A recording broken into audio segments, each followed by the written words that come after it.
With me today is Jos van Merendonk. Now, Jos is a rather unusual guest on Sharing Your Passion because in the past, as many of you viewers will know, most of my interviewees have been spiritual teachers, spiritual pioneers, people who've written books on spirituality or related subjects. Jos is an exception to all of those. He makes paintings, and that is his passion, and that is something which I want you guys to hear about today, because this is a very special man that we're talking to. Jos, thank you very much indeed for coming to be on Sharing Your Passion. Tell me, how did you start making paintings? I think it all started in my youth, when I, as a child, loved to draw, and when I became older, 14, 15, also enjoyed painting. And it ended up in my going to art school in 78. After having tried to do some studying at Leiden University, but that didn't work out, and I worked a year and a half. But after that, I went to art school. And since 82, I'm a professional artist. Wow. So almost 35 years you've been a career artist. Yes. Wow, fantastic. Tell us about what you paint. I rather would say I make green square paintings, highly abstract. Wow. In different sizes, 40 for the smallest, 2 by 2 meters the biggest size. These sizes also have a meaning, because 2 by 2 meters is the largest painting I can cover from one standpoint, and the other sizes are sizes that really matter, in the sense that a small painting is essentially different from a bigger size. For instance, 40 by 40 and a meter by meter, right, they have a different result if you do the same thing on these formats. So there's a logic for me in these sizes. When you make paintings, Jos, do you set out to achieve a certain goal, a certain meaning, a certain understanding, or how does it work for you? I'm not. There's no real goal.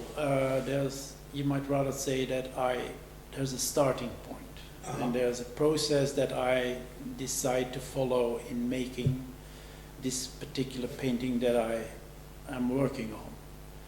And you might say that sometimes I make fast paintings, sometimes slow paintings, in the sense that one painting has to be done in an hour and another will take 6 weeks to finish. Wow, yeah.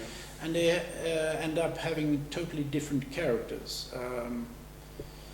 They can be, in that sense, opposites to each other, either rude or very refined, thick or thin, rolled or brushed or sprayed, all type of techniques. So there's an enormous difference in you might say, characters of paintings within my body of work. And that in itself, you might say, is a goal, to have this variety. Ah, beautiful. One of the most fascinating things for me in learning about your work is that you use one color.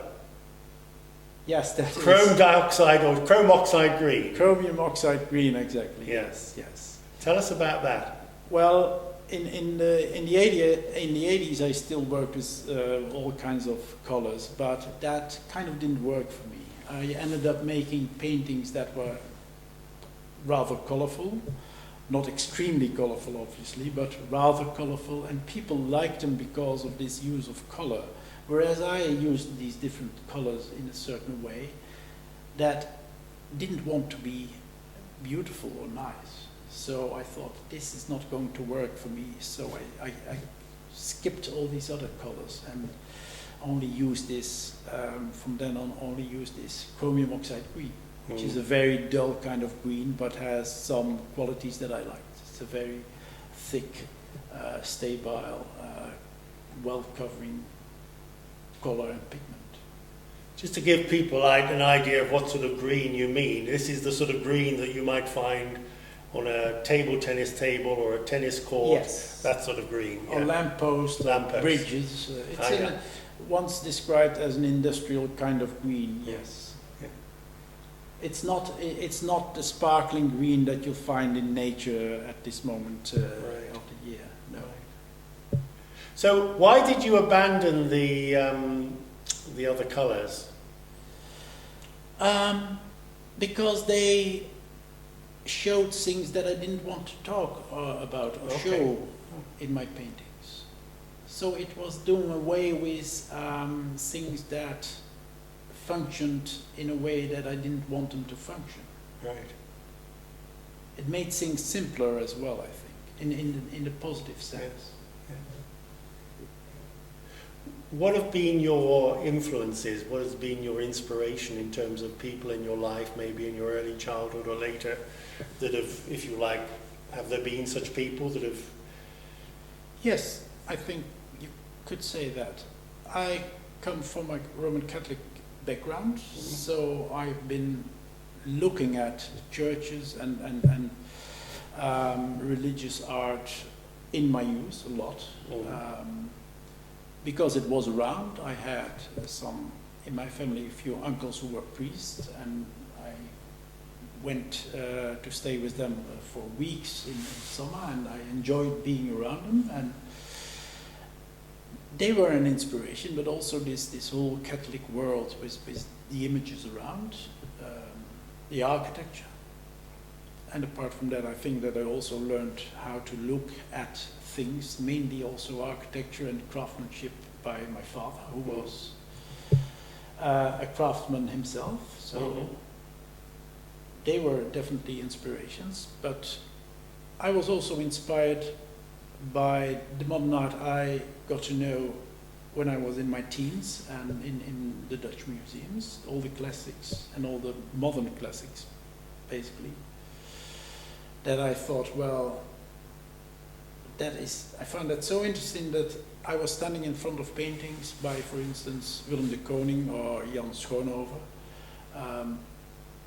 and I didn't know what I was looking at, but I kept looking.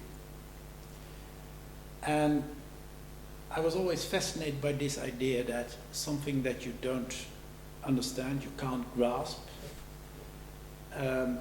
the only way to deal with it is to go on relating with it. And I think that's basically what every artist is doing, creating things that people have to go on relate to. Is that correct? Sounds good to me. Okay. It sounds good to me. I'm sure that people will understand it out there. So how do you relate to your own paintings? I think you might say I am related to my paintings in two ways. There's the painting in my studio. The painting I'm making, I'm working on, and that has to do with fun and joy, the fun and joy of painting, of making it, and whether it works out well or not, that's always the question in the doing, but in the end I enjoy working in my studio and making painting. If not, I wouldn't do it. And then there's a seizure, you might say. The paintings always also have a life outside of my studio. And then the artist, me, has left the building. I'm not there. And then they have to stand on their own. And a good painting is able to do that. So, but then you might say there's no relation anymore. So you can actually be with the paintings and then also walk away. It's not like so you're unattached to them as they stand, as it were. True. Yeah. How do you have a format? Do you have a way of producing paintings in the sense of knowing what's going to happen, knowing what you're going to paint from day to day? Is it Well, not from day to day, but there is definitely a format.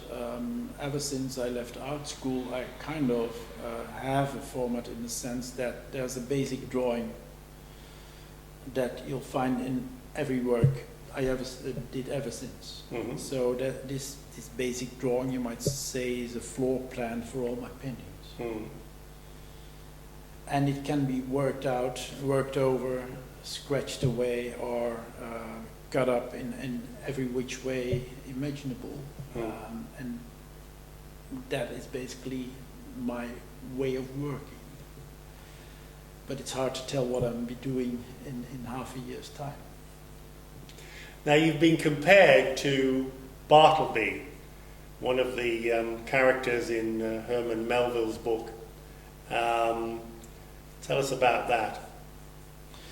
Well, the comparison, yeah, it was a comparison in a way that I once spoke to somebody who was going to write about one of my exhibitions, and he asked me a few questions about the exhibition, but he didn't really get the answers he was expecting to get.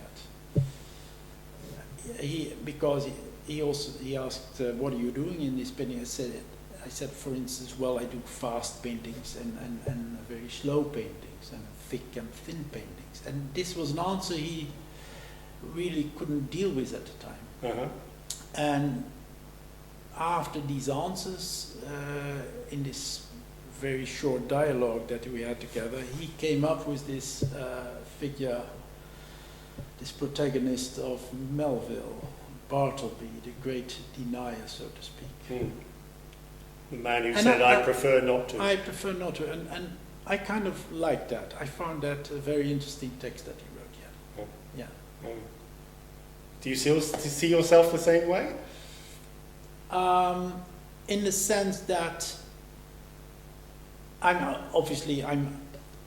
a painter and I'm making this oeuvre and I'm doing a lot, you might say, but I think that in the way I lead my life and organize my life and the choices that I made, I also made them in the sense that I'm aware of not wanting to participate in a lot of other worlds. Mm.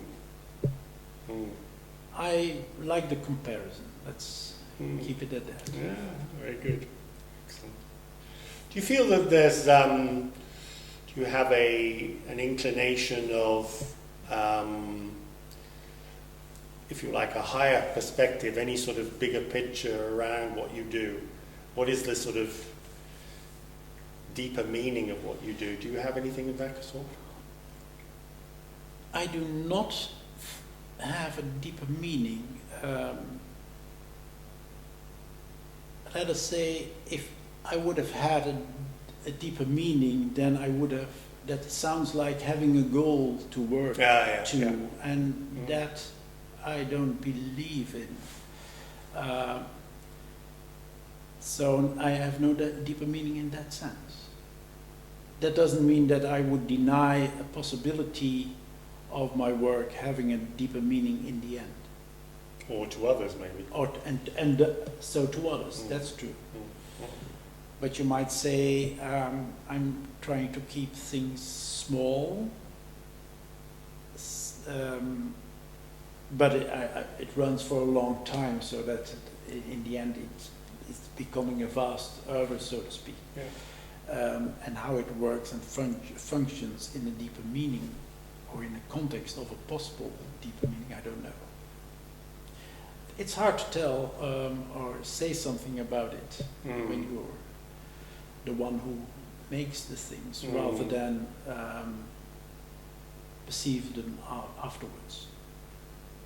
Do you paint from your mind or from your heart? I mean, how does it, when you're actually in the process of painting, as opposed to at the planning stage, when you're in the middle of a painting, what's going on then? Are you being inspired? Are you?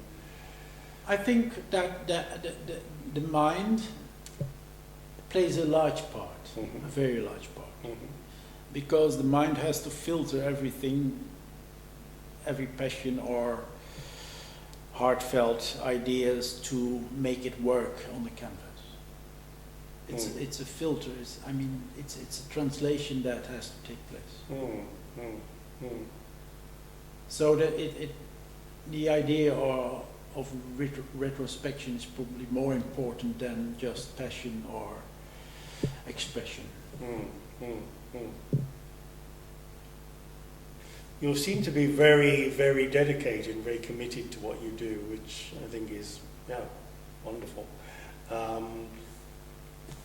Is that always so? I mean, do you have other interests outside of making paintings? That you'd be willing to share with us? Tell us a little bit about Jos, the person who's not painting. Well, I'm an avid reader, so to speak. I also read a lot of non-fiction, philosophy and historical works that interest me. I'm trying to get a grasp of the bigger picture, so to speak. Yeah. And apart from that, I'm doing karate, which I enjoy, and I'm already doing for 20 years now. But that's more the physical aspect of life, and the other is more the. So, but basically, and mainly, my world circles around my studio work, so to speak. I have to admit that I know very little, probably nothing about the art world, but what would you say is the role of an artist in today's modern society, if it has such a role? Well, I think that every artist himself has to decide what role he wants to have in society. I mean, as an artist, you can work with things going on in society. I mean, it can enter your work, and you might develop ideas about this society. But I always wanted to, let's say, work or make work that is as autonomous as possible. So have as little relationship in a literal sense with the problems of the world around us. Because I think that this island position that I take has some value to the world as a whole. Is there a secret, you think, to creativity? What would you say that is? If you know. I don't think there's a secret. I haven't got a no. No, okay. No, that's not a term that I would use anyway. It doesn't come across my mind. Right. So you don't see yourself as creative then? Yes, I consider myself as creative in the sense. Yes, but there's no secret there. I mean, it's who I am and what I am. Yeah. But there's nothing strange about it, or. I mean, every craftsman has the same type of creativity I think to have, or I have. What has been the most amazing or touching moment in your experience from making your paintings, or maybe from people giving you feedback about your paintings? As far as the feedback is concerned, I once spoke to somebody who has a work of mine hanging in his room, and in his living room, and he told me, well, after 20 years, I still enjoy looking at it. I look at it every day, and it's wonderful. I wouldn't miss it for the world. And that is one of the biggest compliments I think you can have as an artist. Didn't one of your paintings reduce someone to tears? I remember you saying at one point. That's what somebody wrote me once, yes, that he had to started crying when he saw one of my paintings, yes. Yeah. Beautiful. But I wonder that is also something which moves me when I hear things like that. But it's always hard to tell how and why something like that happens. Whether it's the painting or the person. You don't set out to move or motivate people in that sense. You just make your painting? And Well, I'm definitely setting out for people to react in one way or the other, or to my paintings, yes, or to live with them in a certain way. Or yes, something has to happen. If not, that would be no good. Obviously, most people pass by them if they see them somewhere, but there's a small group who can relate to my work. Yeah. Thank goodness.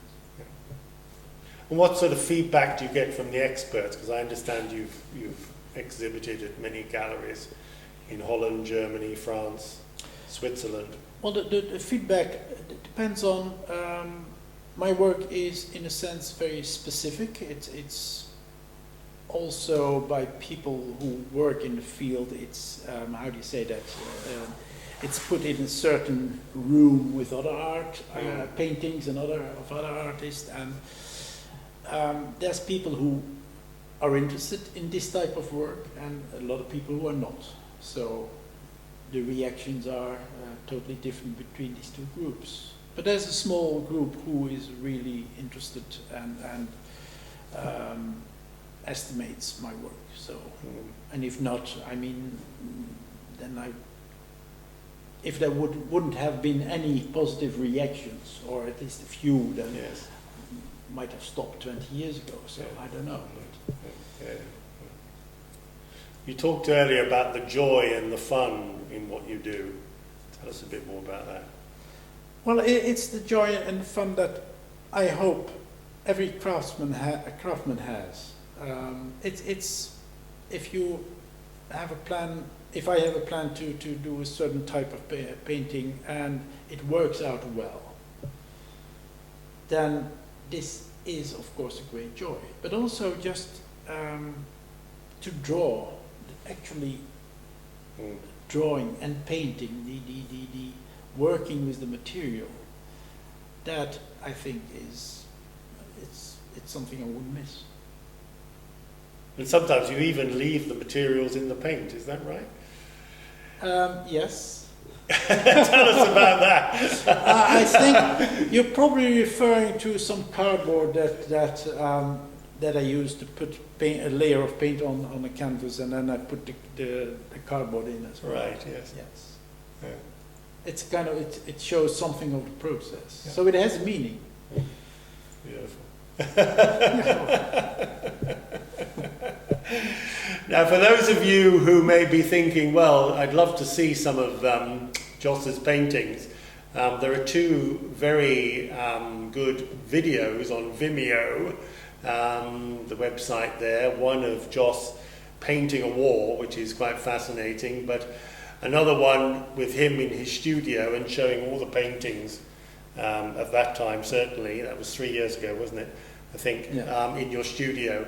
And that's a very good opportunity to see not only Jos in action, but to see what he's produced already. And fascinating. One of the things that I found watching, I think, the first video, the one in the studio, Jos, was that when you have the camera, or the filmmaker had the camera, have a very close-up shot of the painting, of one particular painting, and then drew right back along this sort of corridor, and seeing something totally different in that painting.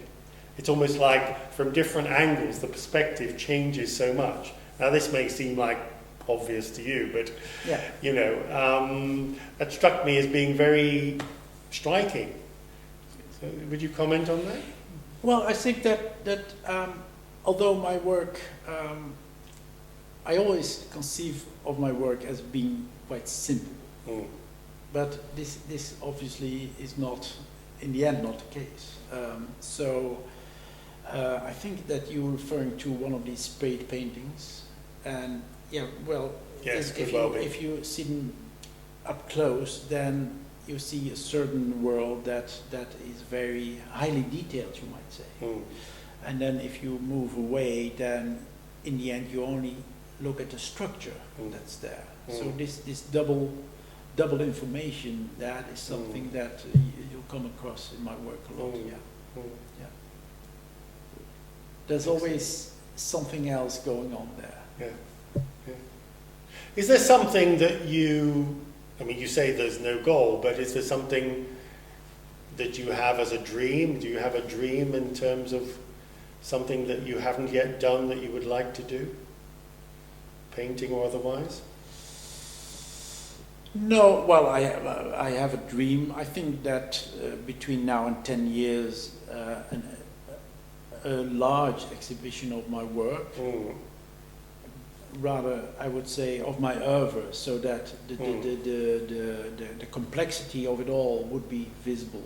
That would be good to if that would happen. Yes. Wow. And do you see that? Where do you see that happening? Do you see that happening in your hometown, or does it matter? Well, it doesn't matter. Yeah. In that sense, it depends on the gods in the museums, and I can't influence that. So. Right. Yeah. But you've obviously influenced a lot of people already with your painting, and that is becoming very striking. So, yeah. Tell us a bit more about the enthusiasm and the energy that you expend on your paintings. I mean, is it very much looking forward to getting up in the morning and I'm going to paint? Well, it may not be that active after all these years. That such an active not so much. Attitude. No, it's a working through, moving on. Right. It's the one thing that follows from the other. It's a development in a very natural way. I mean, there's no pressure in any way. So, and that's probably one of the characteristics of my work. The constance in it, but also the fact that it grabs back in itself. Like we discussed earlier on, I often compare my development in my work with how do you say that? A spiral. Yeah. That spirals back as well and then knots into a ball. And this ball is getting heavier. It's getting more and more concentrated until it implodes. Oh, that's quite a powerful statement. Yes, it is. Yeah. How do you see the world, Jos? I mean, how do you see the world in terms of, not necessarily in relation to your painting, but how do you see the world at the current time? Does anything strike you about, what's going on and how you would change things if you were one of these gods you mentioned? Well, that's quite a question. Looking at the world, I see the same things as everybody in the West sees, that there's a lot of war and killing going on, that religion plays a major role in all this, that we in the West do not have any answers there, because maybe that's because we are not that religious anymore, so we have not the right language and the right tools to deal with these religious groups that are causing all these problems in the Middle East. That's what I see. Any solutions?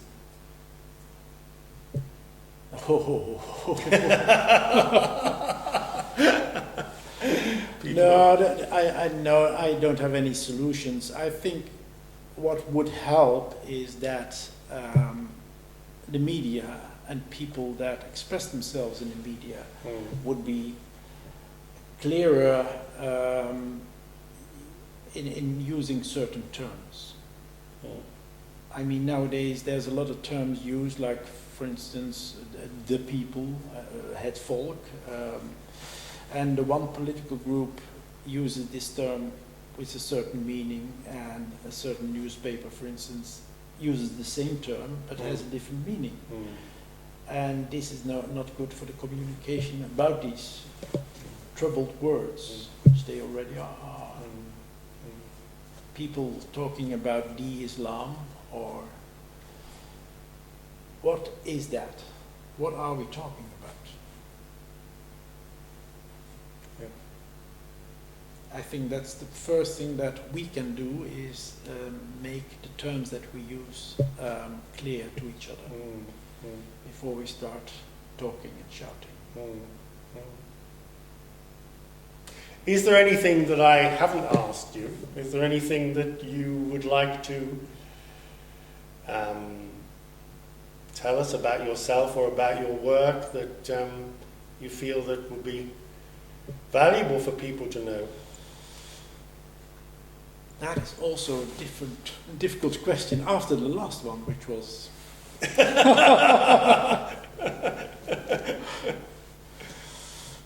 No, I can't think of anything at the moment.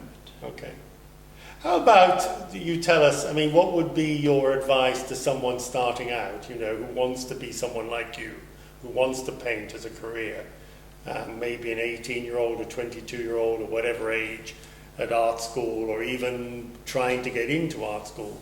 What sort of advice would you give to that sort of person? Or indeed anyone with a career that's, let's say, non-conventional, if I can put it that way. I'm not casting aspersions, but I think it's probably fair to say. Anything you would... Well, the only advice I can give is be honest to yourself. And do what you really want to do, and don't water your ideas down or your ambitions down. Stick to it, what you really want. There's always enough reasons to do something else, or start, let's say, change your work, although you don't want to. Don't do that. Just stick to what you really want. Be honest.